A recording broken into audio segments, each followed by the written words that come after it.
اور سامنے ایک غیر مرئی مخلوق کا زندہ حالت میں موجود ہونا ایک اچھے بھلے انسان کے جسم میں خون جما دینے کے لیے کافی تھا۔ بچوں نے چیخ چیخ کر گاڑی میں ایک شور برپا کر رکھا تھا۔ پیچھے بیٹھی عورت انہیں چپ کروانے کی بھرپور کوشش میں تھی، لیکن جیسے وہ نہ چاہتے ہوئے بھی چیخنے پر مجبور تھے۔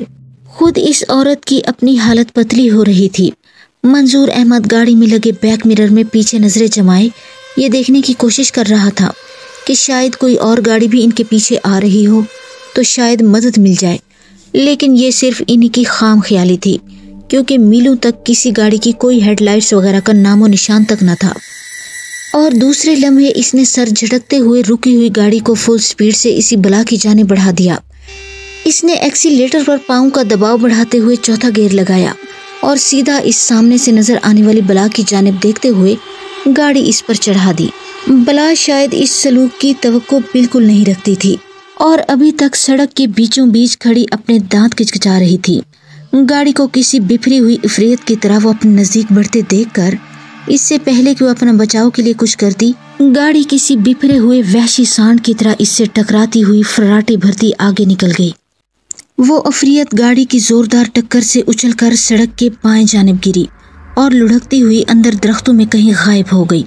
وہ لوگ اس کے انجام کو دیکھنے کی بجائے گاڑی میں خوف سے سمٹے اور خود کو زندہ بچ جانے پر شکر ادا کرتے آگے بڑھتے چلے گئے۔ منظور احمد کی حاضر دماغی کام آ گئی تھی، ورنہ شاید وہ عفریت ان میں سے کسی کو نقصان پہنچانے میں کامیاب ہو چکی ہوتی۔ رات مزید گہری ہوتی چلی جا رہی تھی، لیکن ان کا سفر ابھی باقی تھا۔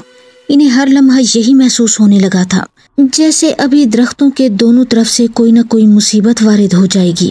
ان پر اس قدر خوف طاری ہو چکا تھا کہ انہیں درخت بھی دیوں کی مانند لگ رہے تھے، جیسے ان کے نزدیک پہنچنے پر ہی ان پر جھپٹ پڑیں گے۔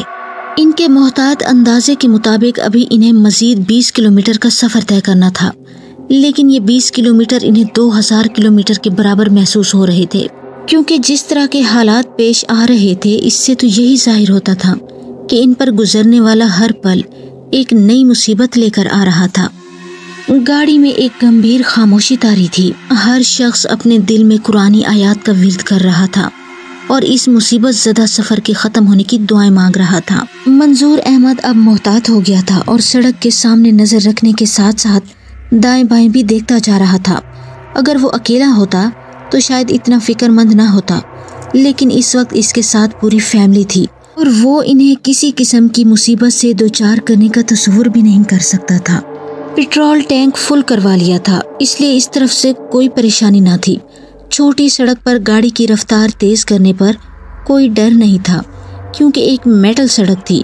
دوسرا، رات کے وقت دور دور تک کسی اور گاڑی کا نام و نشان تک نہیں تھا، اس لیے وہ آگے بڑھتے جا رہے تھے۔ ابھی انہوں نے 6-7 کلومیٹر تک کا فاصلہ طے کیا ہوگا کہ اچانک ان کی گاڑی کی بریکیں چیختی ہوئی سڑک پر رکتے رکتے بھی 25-30 فٹ تک گھسیٹتی چلی گئیں۔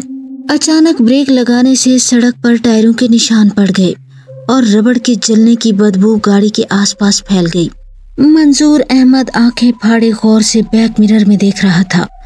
گاڑی کے تقریباً 20 فٹ کے فاصلے پر ایک شخص پڑا دکھائی دیا۔ اس کا سفید لباس خون میں لت پت تھا۔ وہ یوں ٹیڑھے میڑھے انداز میں سڑک پر پڑا تھا جیسے کسی نے گیلا تولیہ نچوڑ کر رسی پر ڈال دیا ہو۔ یا اللہ، یہ کون تھا؟ اس وقت رات کے اندھیرے میں اچانک سڑک پر کیسے نکل آیا؟ کہیں حقیقت میں تو انہوں نے اپنے علاقے کے کسی مسافر کو تو نہیں مار دیا؟ ہو سکتا ہے یہ شخص کہیں آس پاس کے کسی اور علاقے کا ہو اور کسی مصیبت میں گرفتار ہو۔ یہ سب سوالات ان کے سب کے ذہنوں میں بجلی کی طرح گونج رہے تھے۔ وہ سب بے بسی سے گاڑی میں بیٹھے اپنے ہونٹ چبا رہے تھے۔ ان کی سمجھ میں نہیں آ رہا تھا کہ وہ کیا کریں۔ کیا اسے اسی طرح اسی حالت میں سڑک کے درمیان چھوڑ کر فرار ہو جائیں؟ ہو سکتا ہے وہ زندہ ہو، اور اگر اسے طبی امداد مل جائے تو شاید اس بے گناہ کی جان بچ جائے۔ یہ سب کچھ منظور احمد کے دماغ میں گڑمڑ ہو رہا تھا۔ کیا کریں؟ گاڑی سے اتر جا کر دیکھوں؟ منظور احمد کی آواز گونجی اور وہ سب یوں اچھل پڑے جیسے گاڑی میں کوئی بم پھٹ پڑا ہو، کیونکہ وہ سب خوف سے آنکھیں پھاڑے گاڑی کے پیچھے سڑک پر خون میں لت پت اس شخص کو دیکھنے میں مصروف تھے۔ نہیں، جلدی سے یہاں سے نکل چلو، پتہ نہیں یہ حقیقت میں کوئی انسان ہی ہے یا اس بھیس میں کوئی مصیبت۔ ساتھ بیٹھی اس کی بیوی نے جواب دیا۔ اس کی آواز میں لرزش تھی، شاید وہ بہت خوفزدہ ہو گئی تھی۔ بچے سہمے سہمے اپنے ساتھ بیٹھی اس عورت سے چمٹے ہوئے تھے۔ Please like, comment and subscribe the channel Shehzad Khan Horror Stories and thanks for watching.